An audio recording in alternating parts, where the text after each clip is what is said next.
What happens to Oklahoma City if they bow out first round? Oh, man. We get huge decisions if LeBron James loses in the first round with Cleveland and Paul George for OKC. Yeah. I just can't see. I think both will end up staying with their respective organizations, but huge, huge decisions to be made down the road. Yeah. I don't know. If LeBron bounces out early, there's no way he's going to look at that roster and go, yep, this is where I want to be the next 4 years. Just no way, Reg. Well, we talked about certain scenarios where LeBron can end up. I could see him in Houston. That would be scary, but, I mean, there's only one ball to go along with Chris Paul and James Harden.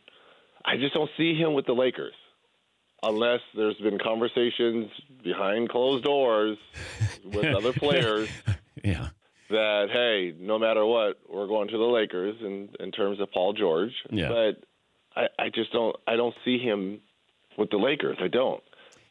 In a crowded Western Conference. Don't forget you still have Houston and you'll have Golden State.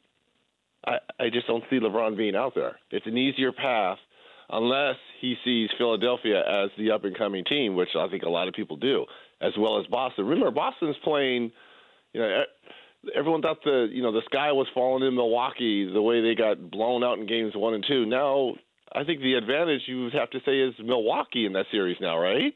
I have no idea.